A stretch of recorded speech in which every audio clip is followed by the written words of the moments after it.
سب دیکھنے اور سننے والوں کی خدمت میں یہ محبت بھرا سلام۔ ایک پوسٹ خواجہ اصف کی طرف سے کی گئی اور بعد میں وہ ڈیلیٹ کی گئی۔ اب ہوا کیا، تھوڑا سا اس پہ بھی بات کریں گے، اور جو وفد گیا ہے ایران کا، ان کے متعلق بتائیں گے کہ جو بچے شہید ہوئے تھے ان کے وہ بستے وغیرہ بھی ساتھ لے کے گئے۔ سب سے پہلے آپ کو بتاؤں کہ یہ جو پوسٹ ڈیلیٹ کرنی پڑی خواجہ اصف کو، اور اسرائیل کی طرف سے یہ رد عمل آیا، وہاں کے وزیر اعظم نے کہا کہ آپ کے وزیر دفاع نے اس طرح کی پوسٹ کی تو کی کیوں، اور فوری طور پر ظاہر ہے ہمارے فوجی جوان حرکت میں آئے اور انہوں نے خواجہ اصف کی، بتایا جا رہا ہے کہ ہلکی پھلکی مرمت بھی کی اور ان کو گالیاں شالیاں دی کہ ٹونو بادشاہ آپ نے کیوں یہ سچ بولا، کیونکہ اس ملک میں اگر آپ نے وزیر دفاع تو بہت بڑی ایک پوسٹ ہے، اگر آپ نے ویسے بھی عام شہری کے طور پہ بھی رہنا ہے تو آپ نے جھوٹ بولنا ہے، سچ نہیں بولنا۔ ہم تو عام شہری کا قیمہ بنا دیتے ہیں، تو آپ تو وزیر دفاع ہے، اس لیے آپ کو چپیڑے چپوڑے مار کے تو سمجھا رہے ہیں کہ آئندہ اس طرح کی پوسٹ نہیں کرنی۔ آپ عمر کو اس حصے میں ہے کہ جہاں پہ اب آپ کو بھی ذلت و رسوائی کی عادت پڑ چکی ہے، جب تک چپیڑے نہ پڑیں آپ کو اس وقت تک آپ کو سمجھ نہیں آتی۔ لیکن یہاں پہ جو بات کرنے کا میرا مقصد ہے وہ یہ ہے کہ اسرائیلی وزیر اعظم کو ایک پوسٹ برداشت نہیں ہوئی، لیکن دوسری طرف دیکھیں، میں کل سے سوچ رہا تھا کہ لاکھوں انسانوں کا قتل کر دیا اور ابھی بھی قتل کیا جا رہا ہے، لبنان میں بھی قتل ہو رہے ہیں، ایران میں بھی جو بچیاں قتل کی گئی تھی جن کے اوپر حملہ کیا گیا تھا، جو اسکول کے پرائمری کے شاید بچی یا بچے تھے، ان کی تصویریں لے کے جو وفد ہے وہ ساتھ لے کے گیا، اور وہاں پہ ان کے بستے بھی ساتھ لے کے گئے کہ یہ دیکھیں جی یہ جو کچھ کیا، اور آج پاکستان میں اکٹھے ہو کے بات چیت کے ذریعے جنگ کو روکنے کے لیے جو بھی خبریں ہوگی وہ آپ تک پہنچتی رہیں گی ہمارے ذریعے بھی۔ لیکن یہ جو قاتل ہے، یہ قاتلوں کا جو ٹولہ ہے، میری باتوں کا بڑا غصہ لگتا ہے لوگوں کو۔ کئی لوگ کہتے ہیں جی جیسے چلتا ہے چلنے دیں، مگر وجہ یہ ہے کہ آج بے حس ہو چکے ہم آواز بھی نہیں اٹھا سکتے، ہم یہ بھی نہیں بتا سکتے کہ چور کون ہے، ڈاکو کون ہے۔ آپ کو پتا ہے کہ قاتل کون ہے، مگر آپ کہہ نہیں سکتے۔ کسی اسلامی ملک میں جب یہ بچے بمباری کے ذریعے قتل کیے گئے، کسی نے کوئی ایسی بات نہیں کی کہ کوئی ہمدردی کے دو بول دیے، چائنا جسے آپ کہتے ہیں وہ دہری ہیں، وہ خدا کو نہیں مانتے، وہ جناب جہنم میں جائیں گے، اور ہم سب جتنے مسلمان ہیں وہ جنت میں جائیں گے۔ جو میرا خیال ہے خواب دیکھنے اچھی چیز ہے، بری چیز نہیں، مگر اپنی کرتوتیں بھی دیکھ لیں ذرا، اپنی حرکتیں بھی دیکھیں۔ اچھا خیر، وہاں سے جی پیسے آئے $2 لاکھ انہوں نے ان بچوں کے لیے جو بھجوائے، صرف وہاں سے مدد کی گئی۔ یا دوسرے جو یورپین ممالک تھے انہوں نے بھی کھل کر نہیں، مگر میڈیا نے کافی کلاس لیے اس بارے میں۔ تو اپنے لیے انہیں یہ جو چند الفاظ ہیں وہ برداشت نہیں ہوتے اسرائیل کو، لیکن دوسروں کو وہ قتل کرتے اور وہاں پہ کوئی ان کو فرق نہیں پڑتا۔ پاکستان کو میسج یہ بھی دیا گیا ابھی اسرائیل کی طرف سے کہ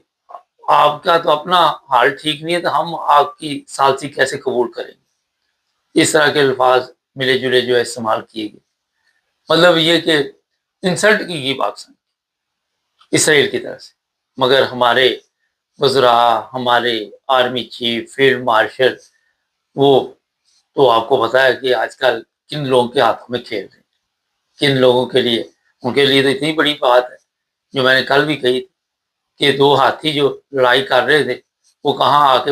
صلح کر رہے، اور اس کا آپ کو پتا ہے کہ دوسرے ممالک میں جو اس جنگ کے بارے میں تاثرات تھے، اس کی وجہ کہ ایران کے اوپر ایک غیر قانونی حملہ کیا گیا، اور تمام یورپ کے ممالک ہوں، اسپین ہو، انگلینڈ ہو، جرمنی ہو، سب نے کہا کہ یہ غلط کیا، آسٹریلیا نے بھی کہا غلط کیا، جاپان نے بھی کہا غلط کیا۔ تو آپ کو اس چیز کا پتا کہ امریکہ کے اندر سے بھی یہ بات اٹھی ہے کہ اس حملے کی ضرورت نہیں۔ اب دوبارہ جناب ایک طرف تو بات چیت ہو رہی، دوسری طرف دھمکیاں دی جا رہی ٹرمپ کی طرف سے، اور یہ کہا جا رہا ہے کہ اگر آپ نے ہماری بات نہ مانی، لیکن یہ بتایا جا رہا ہے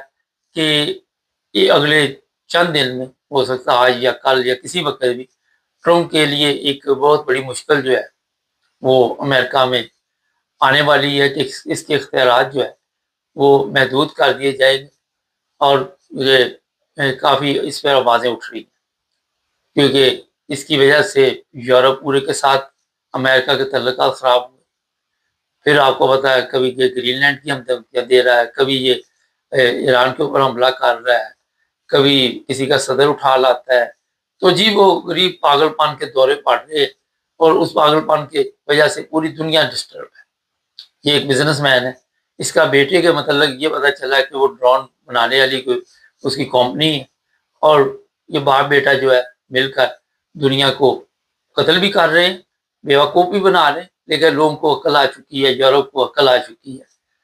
کافی ممالک جو ہیں ان کو اس چیز کی سمجھ آ چکی ہے کہ یہ فراڈی جو اکٹھے ہوئے ان سے دنیا کا کوئی فائدہ نہیں۔ اگر آپ دیکھ لیں تو جن فراڈیوں کے ساتھ یہ اکٹھے ہیں ان کو جس جگہ پہ یہ میچ پڑا ہوا ہے وہاں پہ جو فراڈی جنہوں نے دعوت دی ہوئی ہے اپنی قوم کے لیے وہ کتنی بڑی مصیبت بنے ہوئے ہیں، کتنے بڑے عذاب سے وہ قوم گزر رہی ہے، کس غربت افلاس کی وہ زندگی گزار رہے ہیں، اس کا اندازہ وہاں پہ وہی لوگ لگا سکتے ہیں جن کے پاس محدود آمدنی ہے، جن کے پاس پیسہ ہے۔ کل ہی کسی سے میری بات ہو رہی تھی تو وہ کہنے لگے جی پاکستان زبردست کنٹری ہے اگر پیسے ہوں، ساتھ صحت بھی ہو۔ میں کہا پھر تو وہ بڑا بندہ خوش قسمت ہوگا کہ صحت بھی ہو، پھر عمر کو اسی سے میں ہو کہ 60 سال سے اوپر ہو، تو مشکلات تو ہیں۔ یورپ کی طرح آپ کو میڈیسن والی سہولتیں تو نہیں ملتی جس طرح یہاں پہ انگلینڈ ہے یا جرمنی وغیرہ جہاں بھی آپ رہتے ہیں یورپ میں۔ لیکن وہ کہتا ہے جی یہاں پہ کوئی پوچھنے والا نہیں، گاڑی جہاں مرضی پارک کر دو، مگر کافی حالات چینج ہو چکی ہیں، ہر شہر کے اپنے سسٹم ہے، وہاں پہ بھی بڑا کچھ ہوتا ہے اب تو ہمارا ذہن آج بھی اسی چیز پہ ہوتا ہے کہ قوانین کا ہم نے احترام نہیں کرنا، اور ہمیں ایسا ملک چاہیے جہاں پہ ہمیں گاڑی بھی غلط کھڑی کرنے پہ ٹکٹ نہ آئے۔ سوچ ہے نا ہماری معاشرے کی سوچ ہے۔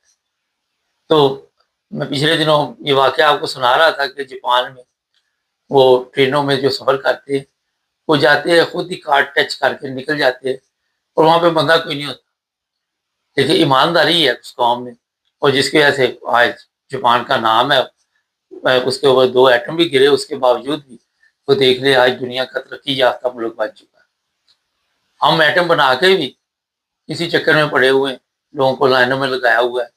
لوگوں کے لیے جو ہم مشکلات پیدا کر رہے ہیں۔ تو قومیں جو ہوتی ہیں وہ معاشرے کا بڑا حصہ ہوتا ہے، قوموں کو تبدیل کرنے میں ایمانداری جو ہے ہر جگہ پہ آپ کو نہیں ملے گی، عدل و انصاف ہر جگہ پہ نہیں ملے گا۔ تو یہ چیزیں جو ہے کافی ہمارے مسلمان ممالک میں آپ دیکھ سکتے ہیں کہ اس میں کافی کمی ہے، دور دور تک اس چیز کا نام و نشان ہے۔ جابر حکمران بیٹھے ہوئے ہیں اپنے اقتدار بچانے کے لیے،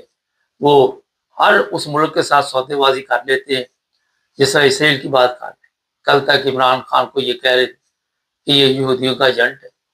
کبھی یہ احمدیوں کے اوپر الزام لگا رہے تھے کہ وہاں یہ فوج میں اتنے احمدی ہیں، کبھی کسی کے اوپر الزام لگاتے ہیں، مگر جب ان کو اپنا آئینہ نظر آتا ہے، جب اپنا چہرہ دکھایا جاتا ہے تو پھر شرم بھی نہیں آتی۔ ہوتا ہے کہ تھوڑی سی شرم ہی آ جائے، مگر دور دور تک اس کا تعلق نہیں ہوتا۔ تو جناب ابھی دیکھتے ہیں کہ یہ بات چیت جو ہے وہ کہاں تک پہنچتی ہے، لیکن ابھی تک جو تازہ اطلاع جنگ کی ہے کہ حملے جاری ہیں دونوں طرف سے، سلو ہو گئے ہیں، اتنے تیز نہیں ہیں، اور جو ٹرمپ ہے وہ بار بار وہاں سے بیٹھ کے انڈر پریشر کر رہے ایرانیوں کو، اور دوسری طرف نائب صدر، لیکن یہ پتا چلا کہ نائب صدر کے پاس یہ اختیارات ہے کہ وہ جو بھی فیصلہ کرے گا وہ ماننا پڑے گا، مطلب پاورفل شخص اس وقت ہے یہ امریکہ کی طرف سے۔ تو ناظرین جہاں بھی دیکھیں آپ اس وقت اگر پیٹرول کی قیمتیں ہیں یا جو بھی چیزیں لوگوں کے ذہن میں تھا کہ وہ بلے بلے ہوگی 1-2 دن میں یہ اب نیچے آ جائیں گی، کوئی پیٹرول کی قیمتیں اس طرح نیچے نہیں آئی جس طرح اوپر گئی ہوئی ہے، معمولی سا فرق پڑتا ہے، لیکن وہ لوگوں کو مطمئن نہیں کر پا رہا۔ مہنگائی یہاں یورپ میں بھی نظر آ رہی، اور